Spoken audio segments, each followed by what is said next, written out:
امام علی علیہ السلام سے ایک شامی نے سوال کیا کہ کیا ہمارا شام کی جانب جانا اللہ کی قضاء و قدر کے مطابق تھا؟ تو کلام طویل کے بعد آپ کا برجستہ جواب یہ تھا: خدا تمہارا بھلا کرے، شاید تم نے قضاء و قدر کو قضاء لازم اور قدر حاتم سمجھ لیا ہے،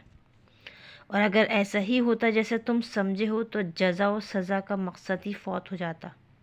اور ثواب کا وعدہ اور عذاب کی وعید ساقط الاعتبار ہو جاتی۔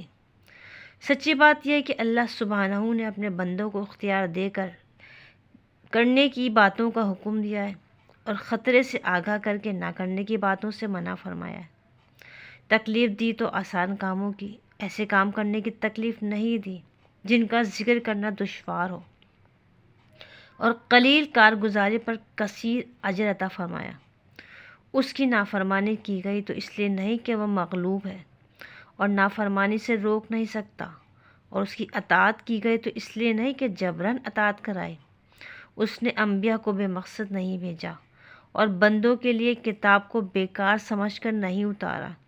نہ اس نے آسمان، زمین اور ان دونوں کے درمیان کی مخلوق کو بے مقصد بنایا۔ اور یہ گمان ان لوگوں کا ہے جنہوں نے کفر اختیار کیا، سو ایسے کافروں کے لیے ہی جہنم کا گہرا کنواں ہے۔